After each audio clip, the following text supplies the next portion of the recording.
Hi, I just wanted to come on here today and talk a little bit more about the age of Aquarius and Leo. So I'm calling it more the age of Aquarius and Leo axis, and there's a reason for that. So I have spoken about the connection between the signs in other videos. So basically, every sign has an opposite within the zodiac, and Aquarius has its opposite of Leo. So Leo and Aquarius are always interconnected. These energies are always playing off of each other because they are on a certain axis on the zodiac chart. And this is the age that we have just entered into just very recently. Within the last couple of years, we're officially in the age of Aquarius. We've been on the cusp of it for quite some time. You know, within the last 100 years or so, you could say that we've been on the cusp of it. But we are officially in the age of Aquarius now. So, we've been in the age of, we were in the age of Pisces Virgo axis. And this was the age of Christianity. So every age has an energy and a theme that it is playing out, because every time, we enter into a new age, there's a certain change of energy within that change of constellation. So within the zodiac and the way that the universe is set up, and all the planets and the constellations is all set up, is to have cycles. So there are very small cycles and very large cycles. The constellations will go through these cycles on a small scale, but also a very large scale. So we're talking about every hour and every minute there is a change within these cycles, as well as, when the moon is in a specific constellation as well. That's happening every month. So every month the constellations are traveling through that energy. So every month the moon is travels through all the different zodiac signs every month. And then we have the zodiac traveling through the sun, which is that yearly cycle. But then on a larger scale, we have the sun traveling through the zodiac and the living point of the heavenly vault, which is the point of the vernal equinox. And this moves in the opposite direction every 2,160 years, roughly. I mean, there's always going to be some give and take. It's not going to be precisely, but it's, somewhere in there. So basically, this living point enters a different constellation, and then new forces and new energy currents start to begin to flow over mankind, basically. So there's these smaller cycles and these larger cycles, and us entering into the age of Aquarius is one of these larger cycles of, a couple thousand years or so. So we were in the age of Pisces Virgo axis, and this was the age of Christianity, and that's why Jesus was our main focus within that time frame, was because, he was sort of our prophet for that time. It was the energy that was coming in was basically the age of Christianity. Before that, it was the age of Aries, and that was the age of the religion of Moses, and that was another 2,000 or so years.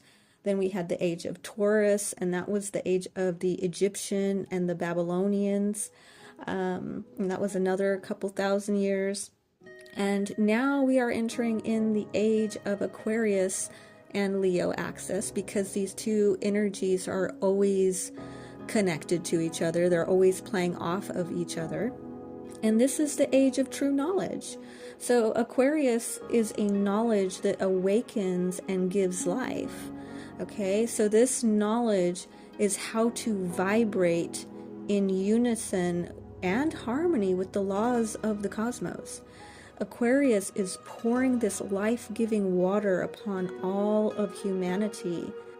is pouring out this true knowledge.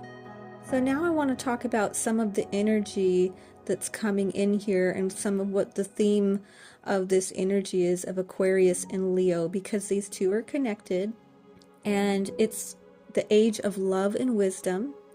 So it's also the age of heat and cold. So hot and cold, we got the sun, that's hot, it's heat, that's Leo. And then we have wisdom, which is that cool energy, that cold energy that preserves, the energy of Saturn, which is ruled by Aquarius, which also is Uranus. There's two. He's Saturn. There's Saturn and Uranus.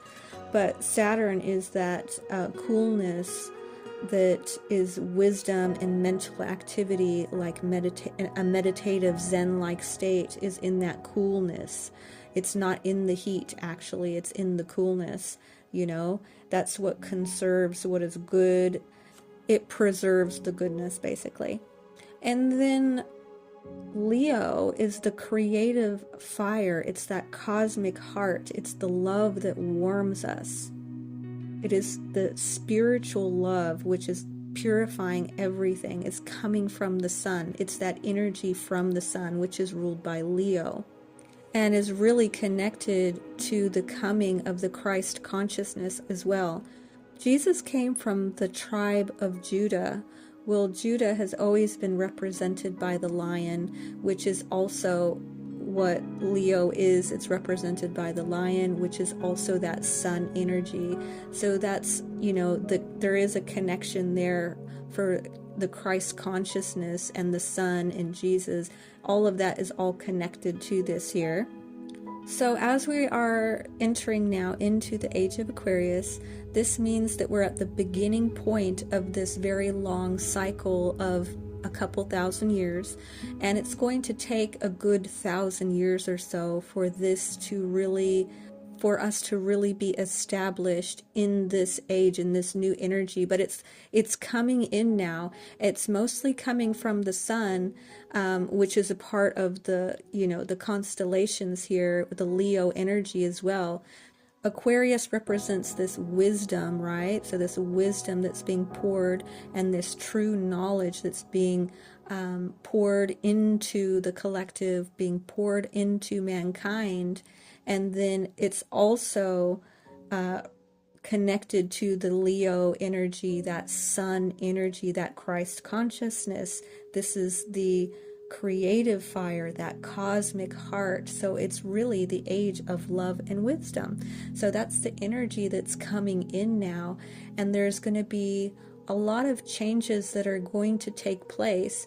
But again, like I've said, it's going to be a process that's going to take a good 1,000 years to be established, and then it will keep progressing again as well. It just keeps going, of course. But, as it stands now, we will start to see this changes taking place, basically. And so we are being upgraded from the sun. The sun is playing a massive part in this collective awakening that's happening through these new energies that are coming onto the earth.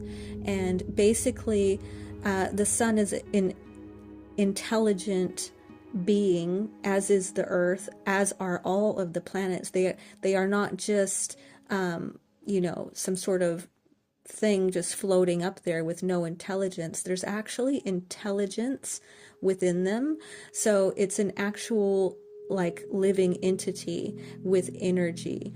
So the sun particularly is very intelligent, and the earth and the sun can actually communicate, as can all the planets out there. But in this case, the earth is a particular place because it's inhabited with people, okay?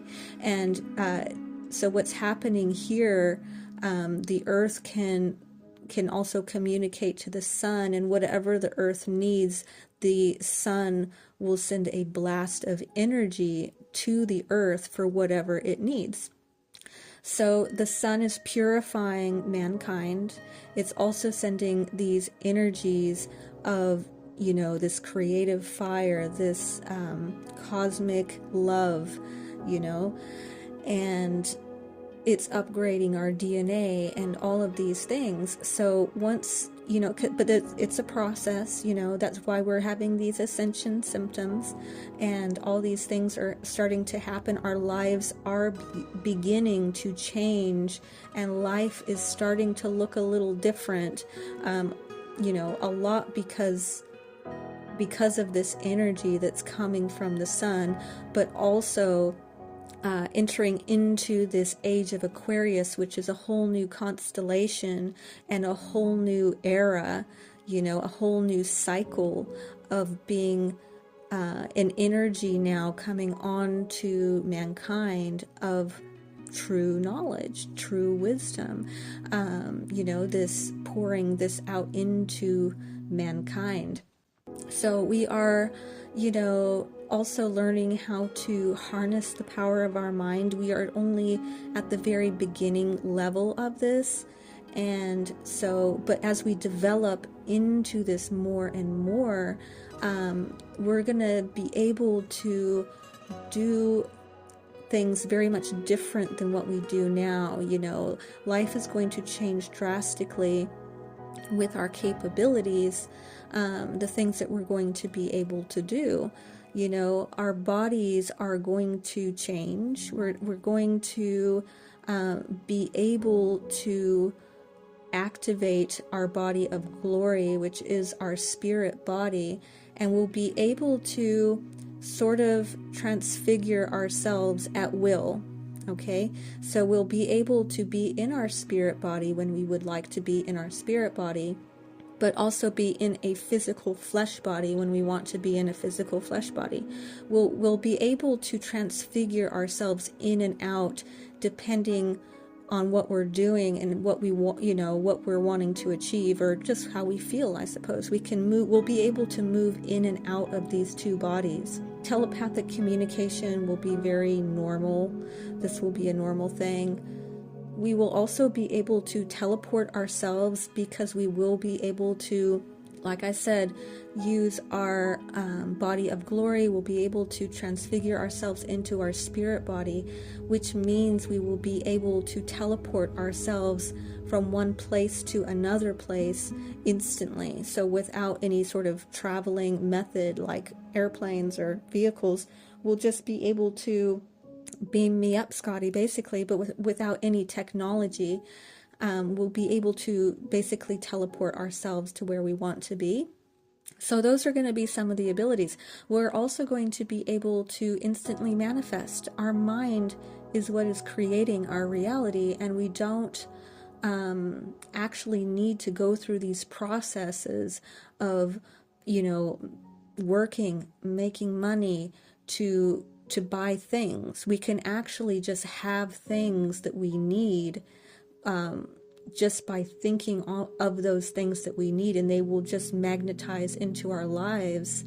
It can become instantaneously if we have, once we get to that point. Right now, like I said, we're at that beginning point. So, we're learning how to manifest in it, but it takes a little bit of time because we're not used to living that way yet. We haven't been used to living in a way where life is easy and we can just think of what we want and it just appears. We're not used to that yet. We're used to being told that you have to work hard to achieve anything, and you have to struggle, and you have to do these things in order to get what you want. And even the whole concept of money, we don't even need money in society at all, because we are going to be moving away from that, because we can technically materialize things just from our thoughts. Jesus was doing that. He was multiplying the fish. He was turning the water into wine. He was doing these things, and he was saying that we would be doing these things and much more. And this is what's coming. We're just going to be able to materialize what we need. If we need something, we think about it, and poof, there it is. But it's going to take some time. This is something that we're going to have to learn how to do, but it's coming. That's what's coming. We're at the beginning stages of that. So we're learning how to use the power of our subconscious mind. We're learning how to manifest. We're learning how to do this. But right now, our mind is still struggling with it because it's so new that, it's not really normal for us. But once it becomes the norm and we start to collectively do this, it's just going to become normal. It's going to be a normal thing for us to do these things. As with all the other things, once our body is purified enough from the sun, once our DNA has been upgraded, we're going to be able to go into our spirit body, our body of glory, which is the higher self. We're going to live much longer lives. We are going to be healthy. We are going to stay young and healthy pretty much for thousands of years. This is actually the original creation design for this planet, for human beings. We have been derailed. We have been living in an age of darkness. There has been a system that took over in this, false matrix system that's been in place for quite some time as we've moved through these different ages as well. So we are in the age of Aquarius and Leo axis, which is representing wisdom and truth from Aquarius, and Leo, which represents spiritual love, which purifies by fire from the sun. So these are all, now pouring into the collective now, slowly. And so actually you may see some of this within the collective too. You may see lions. You may see a woman with a lion. That's another one. You may see them together. This represents the Aquarius and Leo. The woman is representing Aquarius and the lion is representing this Leo Christ consciousness, this sun energy. You may see them separate as well. So you may only see a lion, or you may only see a female, like a female figure. Or you can see them together. So this is within the collective as well, this energy. So, these may come up in different aspects in different areas. And also, we are coming out of a masculine era that kind of has nothing to do with this age of Pisces that we've come out of. It's kind of a different aspect here, so it's not really related to the zodiac so much, but it is an age of masculinity, which is why we've had so much physical sort of development in the world. We've come from, peasantry into a modern era, and that's happened by a lot of, structure and, building and these sorts of things. Well, that's very much masculine energy. So we're actually coming out of masculine energy and into feminine energy, and into an era of femininity and feminine energy. This feminine that's being represented within the collective is because we are moving into a era of femininity, which means we are coming into an age of more of a spirituality, more of intuition, those higher aspects, coming out of this really physical structured age into a more spiritual age. This is also representing twin flames, because we have the feminine. Obviously, the female is representing the feminine. It has always been the case that a female represents feminine energy, and the lion is representing that masculine energy, that sun energy. So when we see these images, or if we have this energy come in through the collective in these different means, that's what that's representing. It's also representing twin flames. It's representing them coming into union finally. So it's very cosmic. There's a lot going on here. So we have us entering into the age of Aquarius and Leo axis. We also have the age of femininity coming in as well. So coming out of that age of, structure, building into more intuition and love and compassion and empathy and, this feminine energy, right? This spiritual development. The feminine has always been the spiritual one within the dynamic and the energy of masculine, feminine energy. It just is. So we're coming into that. And then it's also coming into an age of this coming out of being fractured and back into what we truly are, which is we were made in the image of God. We are meant to be operating as one whole unit of masculine, feminine. That's truly the design of our soul, is to be in wholeness with our soul. And we literally have our soul, a part of our soul in physical form in another body, in the masculine or feminine polarity. And so we are coming into this whole new era as well of twin flames coming into union. So this is where we're at, and this is where we are headed. But anyway, that's all I have for you today. I thank you very much for listening, and I will talk to you later. Bye.